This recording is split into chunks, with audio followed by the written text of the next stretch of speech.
சட்டவிரோத கட்டுமானம் பின்னே தெரிகிறது. இப்போ இங்கே கட்டியாச்சு, ஒரு பிள்ளையார் கோயிலை உடைச்சு அங்கேயும் ரெடி பண்ணியாச்சு. வட்டுவால் பாலகு கட்ட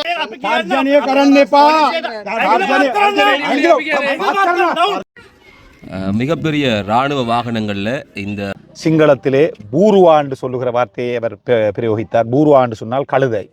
எங்களுக்கு கனநேரமாகாது. அவர் நீதிமன்ற கட்டளைகள் கொண்டு வந்து சின்ன சின்ன பிள்ளைகள் எல்லாம் இந்த போராட்ட களத்துக்கும் அதே மாதிரி தான்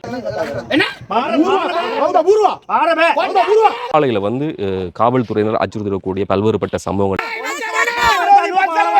1460 சிங்கள குடும்பங்கள், சிங்கள மக்கள் இருந்தவை 14 ஏக்கர் காணி அவை கண்டிருந்ததுன்னு சொல்லி அவையும் சொல்லியிருந்தானே. அந்த போராட்ட காலத்துல வந்து சின்ன பிள்ளைகளோட எங்களுக்காண்ட ஒரு வீரம் இருக்கு. சிங்களவருக்கு இருந்தா நேரம் வந்து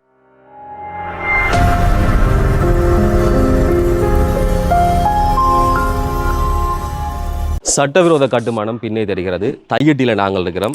இந்த காணி என்பது மக்களுடைய பூர்வீக சொத்து, அவர்களுடைய உறுதி காணிகள். அந்த காணிக்காக பல நீண்ட காலமாக அவர்கள் போராடி கொண்டிருக்கிறார்கள். ஒவ்வொரு ஆட்சியாளர்கள் போது அவர்கள் ஏமாற்றப்படுவதும், தேர்தல் காலத்தில் பொய் வாக்குறுதிகளாக இதை விடுவிப்போம், இராணுவத்தை வெளியேற்றுவோம், இந்த பிரச்சனைக்கெல்லாம் சர்வசாரம் முடிச்சு வைப்போம் என்று சொல்ற அந்த விஷயம் என்பது நிகழ்ந்து கொண்டிருக்குது. ஆனால் இந்த மக்கள் மத்தியில் எந்தவித மாற்றமும் இல்லை. சின்ன சின்ன பிள்ளைகள் எல்லாம் இந்த போராட்ட காலத்துக்கும் அதே மாதிரி தான் கைக்குழந்தைகளை தாய்மார்கள் கொள்வது இந்த போராட்டத்தில் வச்சுக்கொண்டு போராட வேண்டிய நிலைக்கு இந்த தமிழினம் இன்றைய காலத்தில் தள்ளப்பட்டிருக்குது. அடிப்படையாக வாழக்கூடிய அந்த வாழ்கிற உரிமை, தங்களுடைய இயல்பு சார்ந்திருக்கக்கூடிய அந்த உரிமை எல்லாம் மறுக்கப்பட்டிருக்கக்கூடிய ஒரு தேசம் என்றதை மீள ஒரு முறை நிறைவூட்டுகிறது. இதால தான் அந்த பீகாரை போகக்கூடிய விஷயம் ஏற்கனவே நான் காணொலியெல்லாம் பதிவு செய்திருப்பேன். நேற்று ஆரம்பித்திருக்கக்கூடிய ஒவ்வொரு பௌர்ணமி தினத்திலையும் வந்து இந்த போராட்டம் நடைபெறும். தென்னிலங்கையில் வரக்கூடிய சிங்கள மக்களை வேறு வேறு வார்த்தைகளை சொல்லி இங்கே கூட்டிக் கொண்டு வந்து வழிபட செய்யக்கூடிய அந்த விஷயம் என்றது நீண்ட காலமாக நடக்கிறதுன்றது இந்த போராட்டக்காரர்களுடைய விஷயமாக இருக்குது. அந்த அடிப்படையில் நேற்றைய நாளில் ஆரம்பித்திருக்கக்கூடிய இந்த போராட்டம் என்றது இன்று காலையிலும் இடம்பெற்றது. காலையில் வந்து காவல்துறையினர் அச்சுறுத்தக்கூடிய பல்வேறுபட்ட சம்பவங்கள் எல்லாம் பதிவு செய்யப்பட்டிருக்கிறது. இந்த நடந்து கொண்டிருக்கக்கூடிய இந்த போராட்டம் எப்படி நடக்குது, என்ன விஷயம் இருக்குன்றதை வந்து இந்த காணொலியில் பதிவு செய்கிறேன். பீகாருக்கு செல்லக்கூடிய அந்த பாதை இப்படியான நாட்களில் மாத்திரம் தான் இதில் தடுப்பு ஒன்று போட்டு இதெல்லாம் மறிக்கப்பட்டிருக்கும். கடந்த போராட்டத்தின் போது இந்த இடத்துல வைக்கப்பட்டிருக்கக்கூடிய நிறைய பதாகைகள் அப்படியே வைக்கப்பட்டிருக்கிறது. அத்துமீறலில் அபகரிப்பை நிறுத்து, பொதுமக்களுடைய காணியிலே சட்டவிரோதமாக அமைக்கப்பட்ட தையிட்டி விகாரை காணியை உரிமையாளரிடம் வழங்கு உள்ளிட்ட பல்வேறுபட்ட பதாகைகள் இருக்கிறது. அதைவிட அனைவருமே இந்த போராட்டத்துக்கு அணிதிரள வேண்டும் என்பதை வெளிப்படுத்துகிற விதமாகவும் சில பதாகைகள் இந்த இடத்திலே பொருத்தப்பட்டிருக்கிறது. போராட்டத்தில் கூட ஒரு கைக்குழந்தையோட அம்மா பங்கு பெற்றிட்டு போகிறாங்க.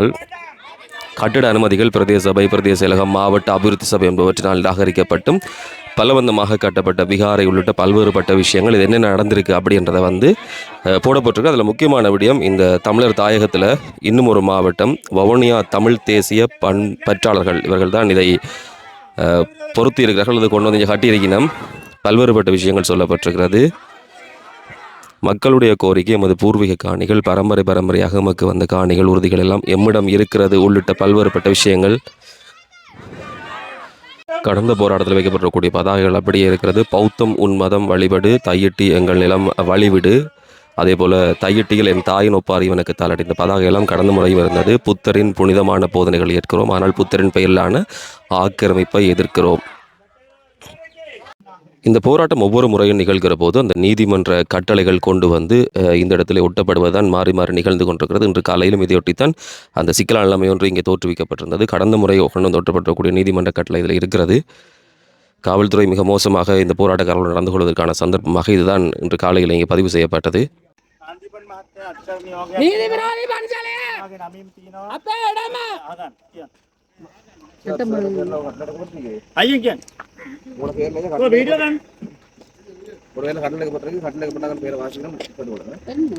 கட்டளை இதில் இருக்கிற கட்டளை தானே.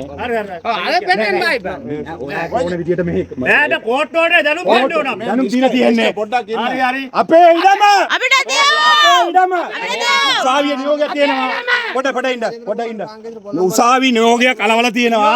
තර්ජනය කරන්න එපා. ඇඟිල පහත් කරනවා. හරි මට පාඩ් දාන්න එන්න එපා. ඔයගොල්ලෝ උසාවියෙන් බලාගන්න. හරි මේ පලාලියට එන්න එපා. හරි මෙයාට එන්න එපා කියලා තියෙන්නේ. පාස් කරනවා.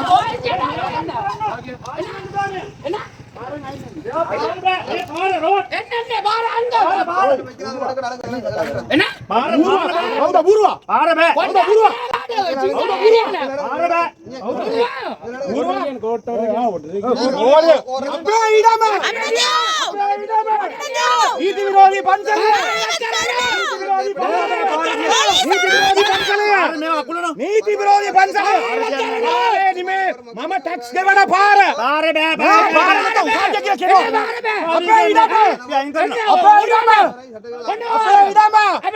අපේ ඉඩම නීති විරෝධී පන්සලේ නීති විරෝධී පන්සලේ නීති විරෝධී පන්සලේ නීති විරෝධී පන්සලේ නීති විරෝධී පන්සලේ නීති විරෝධී පන්සලේ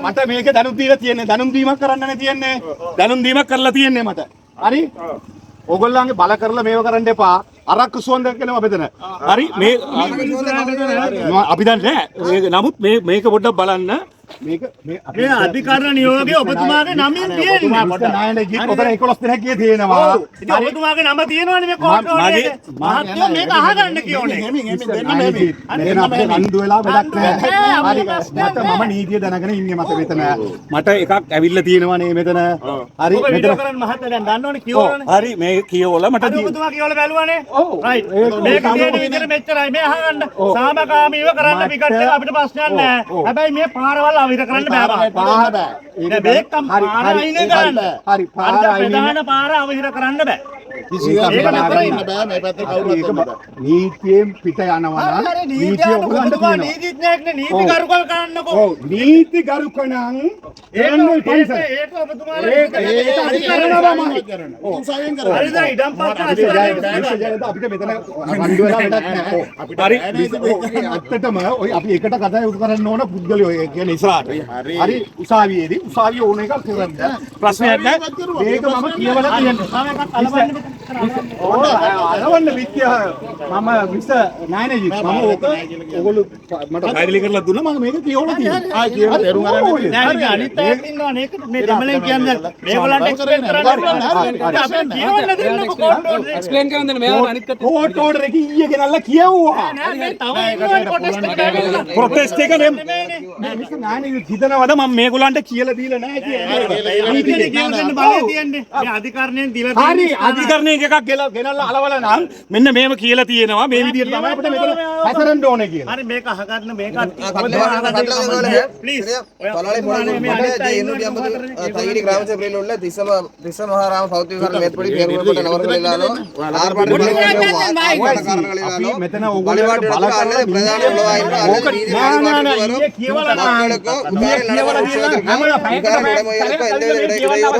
ஏற்படுத்தக்கூடாது 2025 3 மாசம் 12ஆம் தேதியிலிருந்து 2025 3 மாசம் 25 නම තියෙනවා නම් ඒ 11 දෙනාට ප්‍රශ්නේ මේක 500ක් 600ක් 1000ක් එනවා හවසේ එනවා මේ පාර சட்டக்கோவை නෑ නෑ මේක නීති විරෝධී නෙමෙයි අරක නීති විරෝධී ආතන්ත්‍රවාදී අයිතිය නීති විරෝධී පන්සලේ ඉන්නේ කතා කරන්නේ බෞද්ධ ශාසන අමාත්‍ය ඇමතිතුමා කියලා තියෙනවා අනුර කුමාර දිසානායක මැතිතුමා කියලා තියෙනවා මේක සාකච්ඡා කරන්න ඕනේ මේක නීති විරෝධී අත්තරංගොට ගන්න හරි එහෙම බැරි නම් මට නීතිමත් දන්නවා මේ පොළොවේ මේ පොළොවේ ඉන්න ඕගොල්ලන්ට නෑ දෙමින් නෙමෙයි මට තියෙන වේදනාව මම මේ ගමේ මේ වේදනාව මේ ඔබ දකුණු ඉඳලා ආවිලා පොලිසිය නීතිය මෙතන පාත් දාන්න එන්න එපා මේ මෙහාව ගන්න මේ විහාරාධිපතිව ගන්න විහාරාධිපතිව අත්තරංගුවට ගන්න මම කියන්නේ ඔබතුමා ඔයාලා කලවන්න එක මතක තියාගන්න ඔයාලක දන්නේ නැත්නම් ඉතල ගන්න හරි හරි හරි ඒක මටත් පුළුවන් ඉදුම දාගත්තු පළියට මිනිස්සුන්ව බය කරලා කරන සෙල්ලම් දාන්න අපිට බලතල අවුරුදු 20ක් නම් බලමු. හරි 28ක් කියන්න මේ අර විහාරාධිපතිව අත්අඩංගුවට ගන්න. එහෙම ගන්න බැරි නම් මෙතනත් කරන්න බෑ. අපිට කරන්න පුළුවන් ඕන එක.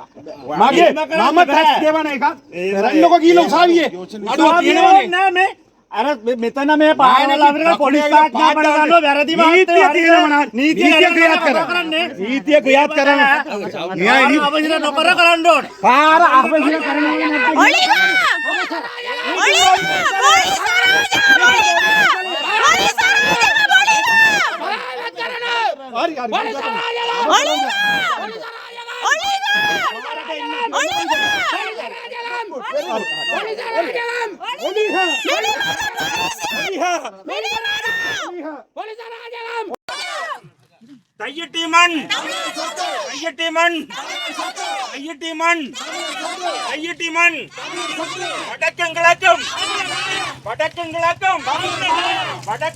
නැත්නම්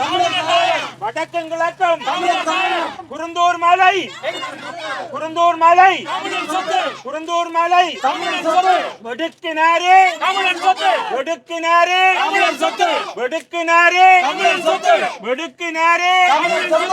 நீராவியடி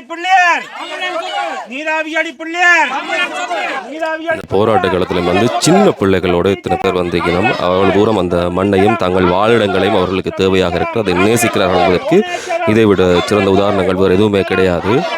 ஒரு சிறுமி ஒருவர் இந்த நில மீட்புக்காக தன்னுடைய கோஷங்கள் எழுப்புகிற அளவுக்கு இந்த நிலைமை இப்போதைக்கு வந்திருக்கிறது. அந்த அளவு தூரம் சிறு வயதிலேயே இந்த பிள்ளைகளை வீதியில் இறங்கி போராடக்கூடிய ஒரு நிலைமைக்கு இந்த விவகாரம் என்பது மாற்றி இருக்கிறது.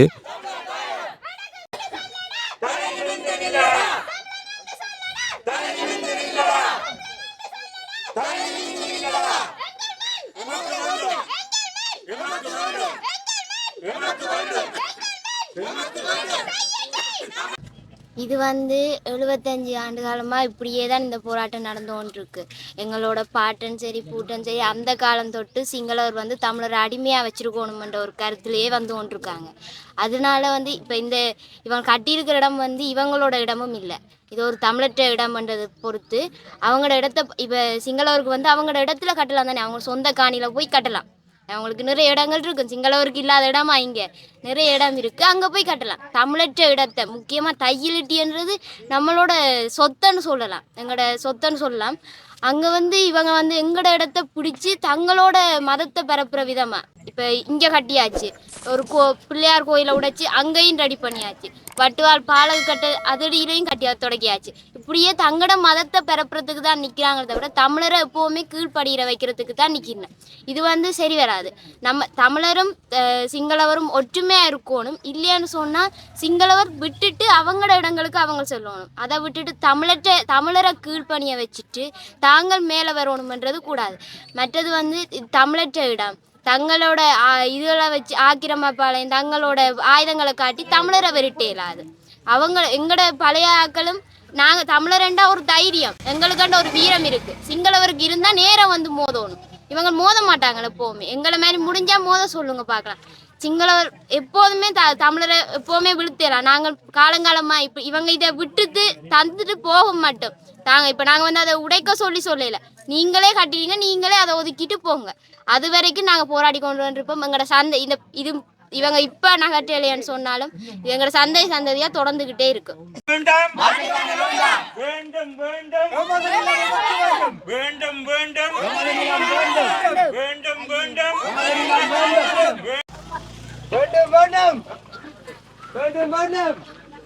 இன்று காலை நாங்கள் போராட்டத்தை தொடர்ந்து நேற்றைய தினம் ஆரம்பித்த போராட்டம் தொடர்ந்து இடம்பெற்று கொண்டிருந்த பொழுது காலையிலே பலாலி போலீஸ் காவல்துறையினுடைய பொறுப்பதிகாரியாக இருக்கிற நாயனஜித் என்கின்ற போலீஸ் உத்தியோகத்தர் சட்டவிரோத விகாரைக்கு சென்றுவிட்டு 25-30 காவல்துறையினரோடு இந்த பகுதிக்கு வந்தார்.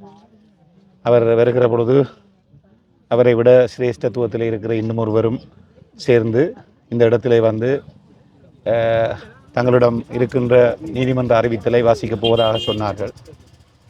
நான் அப்பொழுது தெரிவித்திருந்தேன், நேற்றைய தினம் நீங்கள் இந்த களத்திலே வந்து நீதிமன்ற கட்டளையை வாசித்திருந்தீர்கள். அதற்கு மேலதிகமாக அந்த கட்டளை அங்கே ஒட்டப்பட்டிருக்கிறது. தயவு செய்து மக்களை மிரட்டும் பாணியிலே வந்து இந்த ஜனநாயக விரோத வேலைகளை நீங்கள் செய்யக்கூடாது. முறையாக இருப்பதாக இருந்தால் பலாலி மக்கள் இங்கே காணிக்காக தையிட்டியிலே போராடுகிறார்கள் என்று சொன்னால் முறையான பாதுகாப்பை நீங்கள் இந்த மக்களுக்கு வழங்க வேண்டும்.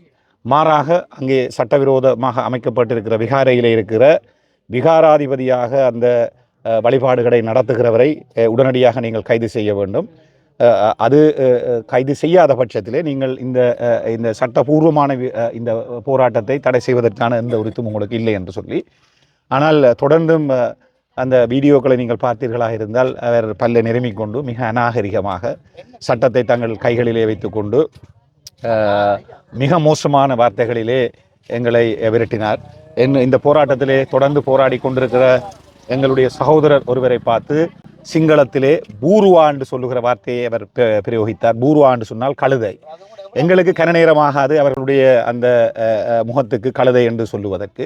ஆனால் காவல்துறையினர் என்கின்ற அந்த சீருடைகளை அணிந்து கொண்டு வந்து சட்டங்களை கைகளிலே எடுத்து தென்பகுதியிலே இருந்து வருகிற அப்பாவி சிங்கள மக்களை இங்கே கொண்டு வந்து அனைத்து சட்டவிரோத செயற்பாடுகளுக்கும் உடந்தையாக இருக்கின்ற இந்த ஸ்ரீலங்காவினுடைய இந்த கட்டமைப்புகளை நாங்கள் முற்றாக நிராகரிக்கிறோம். இராணுவம் இன்றைக்கு காலையிலே வந்த மதகுரு கடற்படையினுடைய நாவிக ஹமுதா என்கின்ற அந்த வாகனத்திலே வருகிறார்.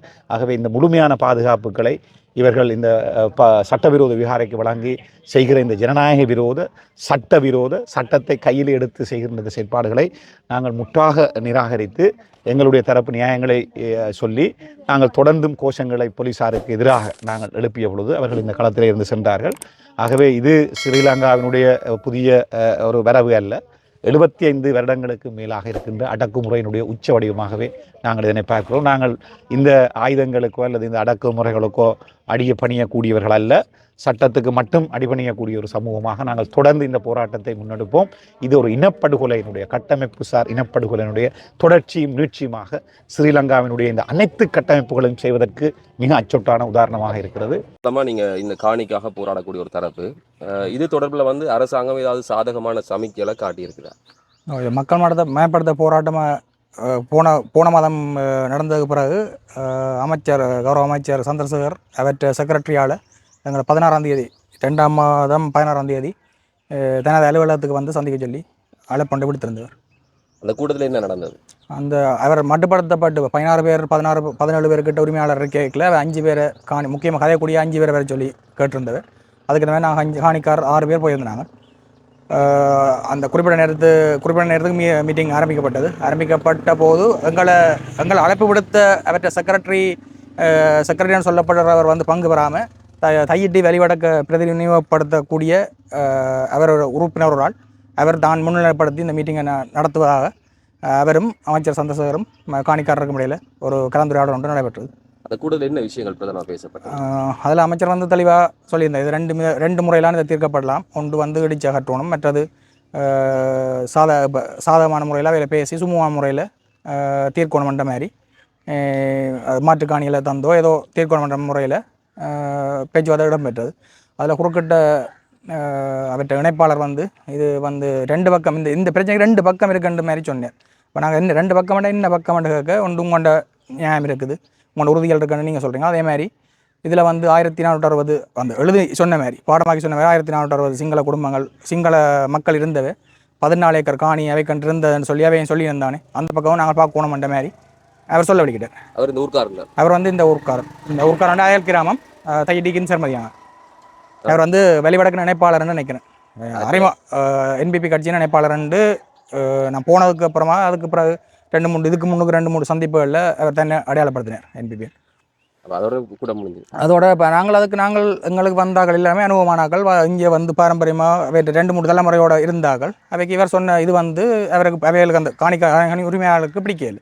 அவன் சொன்னது நீங்கள் உங்களுக்கு அனுபவம் இல்லை, நீங்கள் இதில் இப்போ அந்த காலகட்டத்தில் நீங்கள் பிறந்தீங்களோ தெரியல, உங்களோட அனுபவம் இல்லாட்டிக்கு அதை பற்றி தெரியாட்டி உங்களோட அம்மா அப்பாக்களுங்க அவைக்கும் தெரியாட்டிக்கு அவைன்ற பேரண்ட்ஸ்கிட்ட அதாவது அவர்கிட்ட தாத்தா அவைன்ற சந்தைகிட்ட கேட்டு தெரிஞ்சு கொள்ளுங்க. இதில் ஒரு சிங்கள பதிவோ சிங்கள குடும்பங்கள் தங்கியிருந்ததுக்கான இந்த ஒரு ஆதாரமும் இல்லை, இது வந்து ஒரு பொய்யான விடயம் என்று சொல்லி இதாண்டு நாங்கள் அதில் இருந்து வழி நடப்பு செய்துட்டோம். அது பிறகு திருப்பி கூப்பிட்டு அதுக்கு பிறகு இன்னும் கலந்துரையாடுறதுக்கு ஒரு அழைப்பும் விடுக்கப்படல. இது வந்து உங்களை எல்லாருக்குமே தெரியுமே, கடைசி போராட்டம் வந்து கனவுல மக்களால் திரண்டு வந்து ஒரு மக்கள் எழுச்சி போராட்டமாக தான் நடந்தது. அப்போ அதில் வந்து அவர் சொல்கிற விஷயம் என்னென்னா, அவர் ஒரு பிழையான கருத்தோ அவர்கிட்ட முரணான கருத்தோன்ற சொல்லி என்னென்னா, இது வந்து தையிட்டியூராக்கள் எத்தனை பேர் வந்தது, தையிட்டியூராக்கள் எத்தனை பேர் வந்தேன்னா தையிட்டியூராக்கள் வந்து அவர் அதில் வராமல் நிற்கிறது வந்து அதை அவற்ற பிள்ளை. அவர் அந்த அதே அமைப்பாளர் கேட்டார், அதே அமைப்பாளர் தையிட்டி அமைப்பாளர் வந்து நாங்கள் தையிட்டி எங்கண்ட உறவுகள் எத்தனை பேர் வந்தது. அதோட இது ஒரு பொது பிரச்சனைன்றபடியாக ஊர் மக்கள் பருத்துறையிலேருந்து வந்தவை. நான் சொன்னேன் பருத்துறையிலேருந்து வந்தவர், குறிப்பாக பருத்துறையிலேருந்து வந்தவர் சொல்லி சொன்னேன். பருத்துறையில் கொழும்புலேருந்து கூட சகமொழி பேசுகிற ஆக்கள் கூட எங்களோட வந்து போன போராட்டத்தில் இணைஞ்சிருக்கணும். அவள் இணைஞ்சு கொள்ளாட்டிக்கும் அவன் அமைப்புகள் சார்ந்த ஆக்கள் எங்களோட தொடர்புலான் இருக்கணும். அப்போ இது வந்து ஒரு என்னது ஒரு அந்த பேச்சுவார்த்தைக்கு போய்களை முட்டுக்கட்டையாக வர மாதிரி தான் அவர் ஒரு பதிலை சொல்லி கொண்டு வந்தேன். அதால் வந்து நாங்கள் அதை குழப்பி போட்டு அந்த மீட்டிங்லேருந்து அதோட அந்த மீட்டிங் அண்டியா மீட்டிங்கில் ஒரு தீர்வு எட்டப்படாதுன்ற நிலையில் நாங்கள் அதிலேருந்து நாங்கள் வெளியில் வந்துட்டு அவற்ற முடிவுக்கு அமைச்சிட்ட முடிவு என்ன? அமைச்சர் வந்து அதுக்கு எதிர்ப்பு தெரிவிச்சார். இப்போ நீங்கள் அப்படி கலைக்க சொல்ல அவர் முன்னுக்கு வந்ததே அத்துமுறை தான் வந்திருக்கு. ஏன்னா அவர் இவ்வளோ காலம் இருக்கிறார், அவர் அமைப்பாளர் இருந்தோன்னு ஒரு மீட்டிங் அரேஞ்ச் பண்ணி கூப்பிட வேண்டிய அவர்கிட்ட கடமை. இப்போ வேறு ஒரு அவர்கிட்ட செக்ரட்டரி தான் எங்களை கூப்பிட்டாரோ இல்லையே, இவராக கூப்பிடல. இவராக கூப்பிடாபடியாக இருந்து கூட அந்த மீட்டிங்கில் இவர் வந்து குறுக்கிட்டு வந்தது பெரியான பிள்ளை. அதே நேரம் அதை இப்படி மாற்று கருத்துக்களை தெரிவித்தது வன்மையாக நாங்கள் கண்டிக்கிறோம். ஊர் மக்கள் சாராக வன்மையாக கண்டிக்கிறோம். NPP சொல்வது தாங்கள் மக்களுக்காக வந்தது அல்லது என்ன சொல்கிறது துன்பப்பட்ட அல்லது கஷ்டப்பட்ட மக்களுக்கான ஒரு ஆட்சின்னு சொல்லி அப்படி இருக்குள்ள இப்படி நடக்கிறது நீங்கள் எப்படி பார்க்குறீங்க? இல்லை மற்றது அவ சொன்னது ஒரு அரசியல் சார்ந்த ஆக்கள் இல்லாமல் நீங்கள் ஊர் மக்கள் உங்களோட காணி பிரச்சனையான மட்டும் வாங்குவோன்னு சொல்லி போட்டு இதில் வந்து எங்களை அரசியல் ரீதியாக பழி வாங்குற மாதிரி தான் நாங்கள் அதை பார்க்குறோம். ஏன்னா அவன் கட்சிக்கு முக்கியத்துவம் கொடுத்து இப்போ நாங்கள் சந்தேகப்படுறது கட்சி வந்து அவர்கிட்ட இருப்ப தக்க வைக்கிற கட்சிக்காக அவர் பாடுபடுறாரா, இல்லாட்டி இவர் மக்களுக்கு இப்படி ஒரு இதை நெகோசியேஷனை செய்து ஏதாவது ஒன்று முடிச்சு கூட தான் தன் இருப்பை தக்க வைக்கிறாக பாடுபடுறாருன்றது எங்களுக்கு சொந்தமாக தான் இருக்குது. MP அரசை பற்றி என்ன நினைக்கிறீங்க? பல்வேறு வாக்குறுதி கொடுத்தவர் நேற்றான் தினத்தில் கூட உதயன் பேப்பர் பத்திரிகைகளோட வந்திருக்குது. அமைச்சர் பௌசாசன அமைச்சர் வந்து சந்திப்பேர்னு சொல்லி அவர் வந்து சந்திக்கிறது வந்து மக்களோட சந்திக்கணும். இப்போ வந்து இராணுவத்தோடையோ இங்கே இருக்கிற விகாராபதியோட சந்தித்து எந்த தீர்வுமே எட்டப்படாது. ஏன்னா அவ வந்து சந்திக்க ஊடகவியலாளர் நீங்கள் கூட போயிருப்பீங்கன்னு நினைக்கிறேன். வேறு சமூகம் சார்ந்த சிங்கள சமூக ஊடகவியலாளர் கூட உள்ளுக்க போய்க்கல. அவர் ஊர் மக்கள் நெல்லது, நான் ஊராக்கள் நெல்லவே, ஊராக்களுக்கு நான் சிங்கள வகுப்பு கொடுக்குறேன், நீங்கள் சோப்பு கொடுக்குறேன் கதையை மாற்றி அனுப்புகிற ஒழிய அதன் உண்மைத்தன்மையை யாருமே அவைன்ற பக்கத்தில் இருந்து அரசுக்கு தெரியப்படுத்தலைன்றதான் என்ற கருத்து. அந்த அமைச்சராக்கள் வந்தால் இந்த NPP வந்து நல்ல ஒரு இனமுறுவல் இல்லாமல் பிரச்சனையை தீர்க்கணும் என்று சொல்லி பேப்பர்களில் போட்டு கொண்டிருக்கணும். ஒரு 50 கருத்து மாற்றங்கள்லாம் போட்டு கொண்டிருக்கணும். அந்த அவ சொல்ல வாரது என்னத்தை சொல்ல வாரம் வரினம்ன்றது கூட எங்களுக்கு ஒரு டவுட்டாக தான் இது வரைக்கும் தோன்றுது. அப்படி அவள் வரினம்ன்றால் நாங்கள் அதை வரவேற்கிறோம். வந்து உரிய தரப்பு பாதிக்கப்பட்ட மக்களோட கதைச்சு இதுக்குரிய தீர்வை அவை எங்களோட எடுத்து தருவோம்.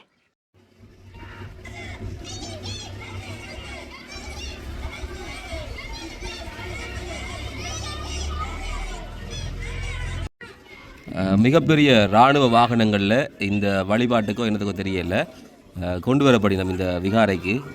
அந்த இராணுவத்தினர் உள்ளே கொண்டு வரப்படுறார்கள்.